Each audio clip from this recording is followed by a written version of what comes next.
What is up, everyone? It's about the end of February, so I decided it's time to, give a roundup of information we've gotten over the course of February in regards to Splatoon 2.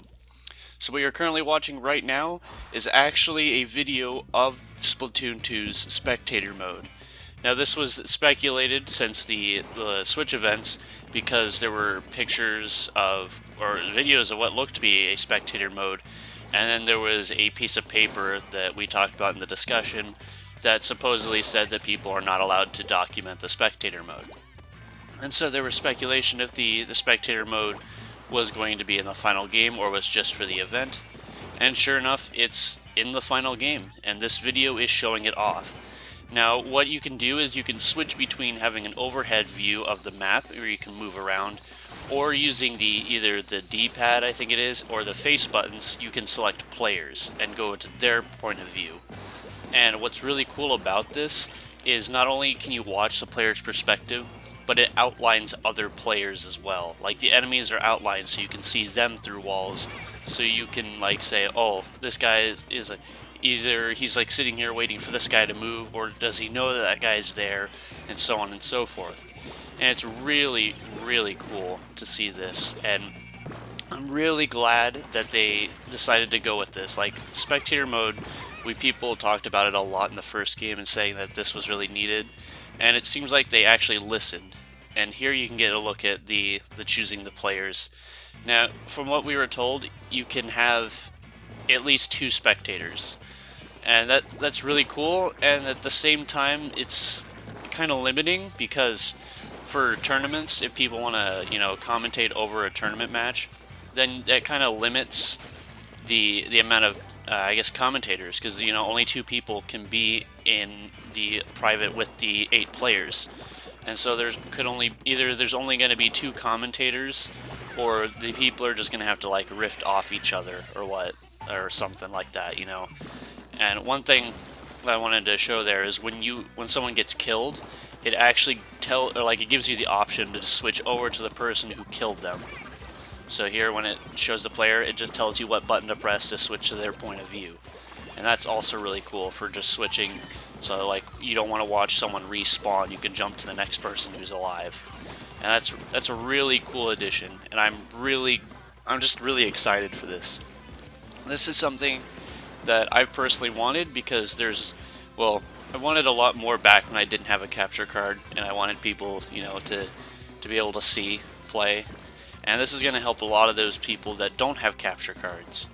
Like, they've come down in price, but they're still, quite a bit of money, and especially because a lot of the community might not have the money themselves.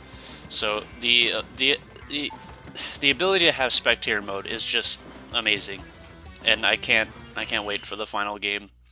And the next big thing that we got was that they announced a Testfire for the game. I already kind of figured this would happen, as I know a lot of people that didn't even consider buying the first Splatoon until they played the Testfire. So I feel like that really helped the sales of the game, and I know they know it. So it was only logical for them to do a Testfire for this game again. Unfortunately, it's still going to be hour intervals, where in our discussion, which if you want to listen to, because it's not really too much happening, I'll leave a link to that description, plus everything that I'm discussing in this video, like the trailer for the spectator mode, and a bunch of other stuff that I'll be talking about in a bit here. All of those links will be in the description in case you're curious. But I mentioned that it would be nice if they had a Testfire again, but just allowed us to play for like one day, like 24 hours to just play. But they went back to having 1 hour intervals, and there are going to be 6 hours in total. And the times are given, at least in the English trailer, they're given in Pacific time, which is where I live. And so the times are like 4 a.m. to 5 a.m., noon to 1 p.m., and then 8 p.m. to 9 p.m. And I can only make like one of those on Friday. Like, I get home from work at 1 p.m., so I'm gonna miss like the first hour of the Testfire, but then I'll be playing all the other hours. Probably not the 4 a.m. ones, because I'm not gonna wake up at 4 a.m. to play a game. So expect videos of those. I'll be doing individual weapon videos for those. But yeah, so I was really excited to see this. It was a very smart choice. the hour thing is a little irritating, but I'm hoping that they give us more than the one map that the event got, because they only got to play one map at the Switch event, and since the events, we've gotten information on two more maps, which I will go over here in a second. But I'm excited for the Testfire. I can't wait for it. The problem that a lot of people have with the Testfire is how early it is. And that can be a good thing and a bad thing. It's a good thing because that might mean that the final game is coming out soon. The Testfire for the original game happened close to the game's release, being at the start of the month that the game came out in. And so it's probably not going to come out in April, but it might come out in May. So that's a sign that it may come out soon, which is good. But it is bad because it happens at the end of March, and not a lot of people were able to pre-order a Switch because of how limited they were. At least here in North America, game stores had a very limited number of Switch consoles that could be pre-ordered. Like the store near my work only could take 60 pre-orders total. Now, I didn't pre-order mine at a store, I ordered mine online, so I didn't really have to worry about that, but even online retailers were limited. So that's like, there's no available pre-orders right now at the time of this recording. And so a lot of people are kind of upset because they weren't able to pre-order a Switch, and they're not sure if they're going to be able to get one in time for the Testfire. So that's where I see a lot of complaints about the timing of it, and I can understand that, but we don't know when the next, I guess, batch of Switches will come out, and there's been a lot of talk of it not even happening till April. So I don't know. I'm just hoping that Nintendo tries to get more of those out so more people can enjoy the Testfire before the game comes out. Now, they did announce 2 new maps. I guess one of them's not really new, but shortly after I made that video where I talked about one of the new maps in the game, a lot of people in the comment section were quick to point out that I didn't notice that it was a gym. And yeah, that is my bad, and I didn't even really notice it myself that it was a gym until I watched one of the Game Explained videos where they talked about it. And I was just sitting here and I was like, oh, I made a mistake. I thought it was a skate park, but it was actually a gym, and I just didn't even notice it. So they revealed the name. Now this is the North American name, not the Japanese name, and it's called Muscle Forge Fitness. So that's an interesting name. They've always had interesting names for the maps. I don't really know what I guess there's some form of meaning behind Muscle Forge. I don't know. But that's the name of the gym map. Now they did reveal another map that they're going to be adding, and it's the stage, like the concert one. And this is the Japanese name for it. There is no North American name yet, and I'm going to butcher this hard, but it's Diadema Amphitheater or something. So yeah, I butchered that probably. So if you're interested in trying to figure out how to pronounce that yourself, a link to this will be in the description as well. But the concert map looks, I can't really see from like the pictures what it's going to be. In one of the videos I talked about it, that it might be like a long map, kind of like Hammerhead Bridges, but I don't know. It's kind of hard to tell. So this next part is not long after I upload that video where I talked about that interview with 4Gamer that the producer of Splatoon 2 had.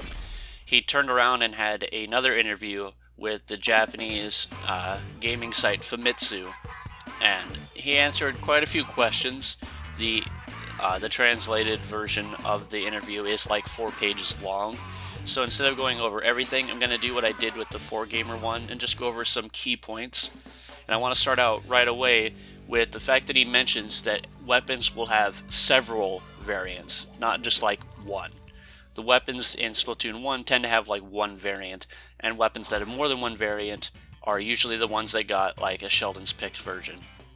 So think of something like the Jet Squelcher and the Custom Jet. Then there would be a Jet Squelcher Deco or something like that. They plan to have multiple variants rather than just one variant. And in the interview he mentions that dualies will have several variants as well. He was also asked specifically if weapons like the Dynamo would be back in the game, and then if Dynamo would have the vertical flick. This is one thing that I've seen a lot of people talk about, like if the Dynamo returned and had that vertical flick, it could kill chargers from their max range and yada yada yada. And the producer said that the Dynamo will be returning, its stats will be adjusted, but its ability is unknown yet and is still being researched. And he also mentioned that all main weapons are returning. So not the variants to the weapons, but the source weapons themselves, like the splatter shot being back, and so things like the Hydra are going to be back, or the heavy splatling are going to be back, or the mini splatling, things like that. Not the variants, but the main weapon itself. So that means for like me, the Octobrush is going to be coming back. And I mentioned in my brush guide that I was hoping it came back. This interview, I think, surfaced while I was recording that point. So that's why I didn't mention it. That is because over the course of like several days when I recorded all that information, I just didn't bother going back and trying to fix it because it just added to, I guess, it added to how much I cared about the weapon, that I wanted to see it come back. But they did confirm that all main weapons will be returning, their stats are being changed, and he refuses to comment on whether or not the Dynamo has a vertical flick. And also really quick, he does confirm that no specials from the first game are returning.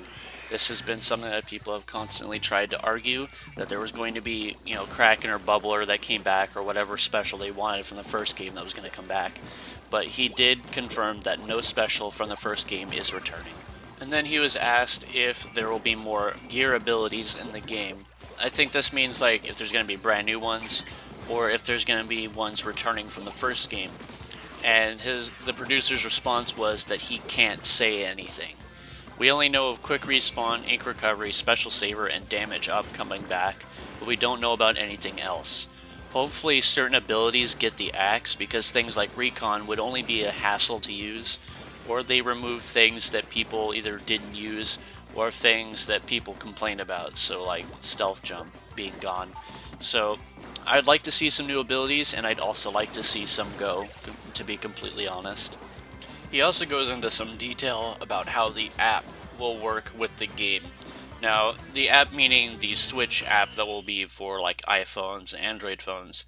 And basically what he says is how the system will function is you can create rooms like a private battle or something, and then invite people from, say like Twitter or Facebook to join you.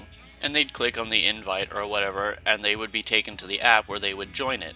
Then, through their console, they can join the actual private battle or squad. And that they don't even have to be on your friends list either. So you don't even need to like add people to play with them anymore, so you don't have to worry about that. There is a rumor that the Switch's friend list is capped at 300 rather than 800 this time, so that's good.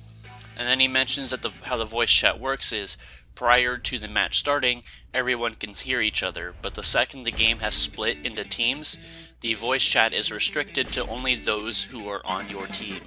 And so that's pretty much all I really wanted to go over. If you want to read the entirety of this interview, like I said, it will be in the description. If you can go through it. It is in English, it is on NintendoEverything.com, so you don't have to worry about trying to figure out what's being said. So the Switch comes out on Friday, and I will actually be doing an unboxing video for that. I've never done one like that before. I'm going to be getting the console, Zelda Breath of the Wild, and the Pro Controller. So I'll be doing a video where I go over all that stuff on Friday, hopefully, assuming that suddenly, out of nowhere, all my stuff gets canceled, which would be irritating, but assuming that I get everything, there'll be a video on Friday for all that. And yeah, that's pretty much it. The next, I guess there's going to be quite a few videos in March regarding Splatoon 2. With the Testfire, I'm going to make videos for each of the 4 weapons that are playable in the Testfire. Then there's going to be the Testfire discussion, and I think I will be a part of 2 discussions regarding the Testfire. My own, where I'll be talking with some of my friends, and then someone else's as well. And then, so we got all that, and then however, whatever information we'll get through March will also be covered in a, I guess like one of these videos at the end of March. So thanks everyone for watching, and if you're interested in all these things that I talked about, or if you want to watch those videos yourself, Links will be in the description, and I will see you all later.